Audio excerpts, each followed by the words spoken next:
Halo semuanya, apa kabar? Ketemu lagi nih sama aku.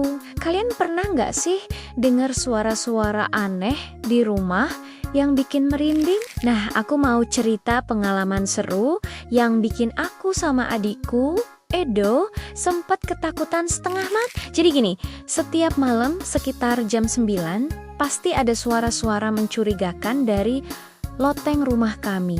Kresek-kresek, gedebuk-gedebuk, kayak ada yang lari-larian gitu. Awalnya aku pikir cuma angin atau ranting pohon. Tapi kok tiap malam ya, suatu malam pas aku sama Edo lagi baca buku, tiba-tiba bruk, gedeba, gedeba, gedeba. Suaranya kenceng banget. Edo langsung meluk aku erat-erat. Mukanya pucet.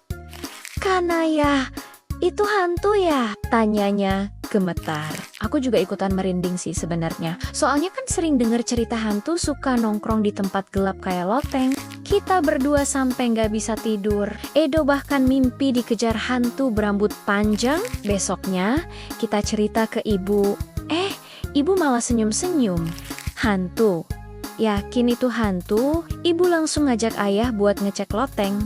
Aku sama Edo, jelas kita mundur jauh-jauh dong. Dan kalian tahu nggak apa yang ditemuin ayah di atas? Myong, shit. Ternyata ada kucing sama keluarga tikus yang lagi main kejar-kejaran. Bukan hantu sama sekali. Mereka yang bikin suara berisik itu tikus-tikusnya lari-larian, kucingnya ngejar, kadang nabrak barang-barang kecil di loteng. Pantesan aja berisik banget. Loteng kami ternyata jadi arena bermain mereka selama ini. Nah, dari pengalaman ini aku belajar kalau nggak semua hal yang bikin takut itu beneran serem. Kadang jawabannya malah lucu dan nggak terduga. Jadi jangan langsung panik ya kalau dengar suara aneh. Gimana? Seru kan ceritanya? Kalau kalian suka sama konten seru kayak gini, jangan lupa pencet tombol subscribe ya.